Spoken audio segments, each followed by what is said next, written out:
भारत वर्षर यशस्वी प्रधानमंत्री नरेंद्र मोदी तांकर पुरी आगमन होईछि। आगामी 20 तारीख सकाळ 7:40 रे से पुरी रे पहुँचे एवं आमे सारा भारत वर्ष ए प्रोग्राम मध्य अनै बसछि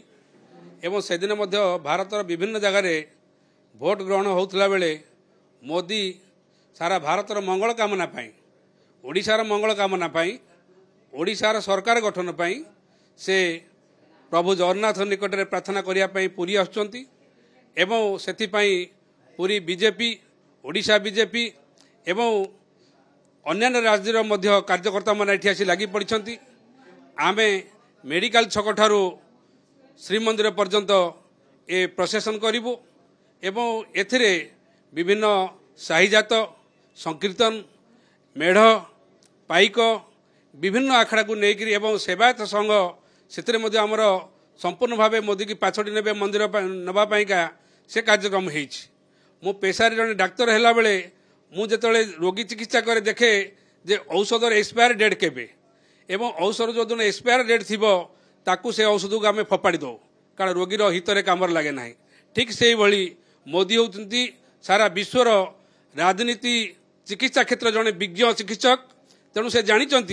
ओडिशार जो सरकार अच्छी तार एक्सपायर डेट पाखी जाइछि तेणु मोदी कहउछंती से एक्सपायर सरकार ये चलिब नाही ताकू आगामी दिन में फोपाड़ी दियो एवं सद्य बीजेपी सरकार ओडिशा रे आसु ओडिशा रे भल सरकार टे प्रतिष्ठित हो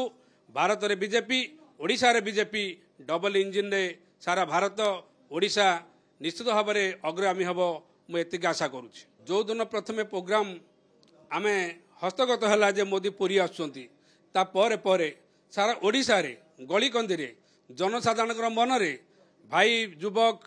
भौणी मानकर मन रे एवं समग्र ओडिशा रे सबडे आज आनंद खेली जाइछि जे मोदी निश्चित भाव में ओडिशा को निज आपणार करिसंती तेणु सेथिपाई से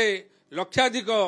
लक्ष लक्ष निमंत्रण पत्र मध्य मोदी पठेइचंती। आमे विभिन्न क्षेत्र को पठेइछु दल मत निर्विशेष समस्त को निमंत्रण कर मोदी जे मु जाऊँगी ओडिशार मंगल कामना पाई प्रभु जगन्नाथ को प्रार्थना करी एवं आपण समस्ते आसतु मो साथ सामिल होगी प्रभु जगन्नाथ को प्रार्थना करवा ओडिशार मंगल हो ओडिशार बीजेपी सरकार हो।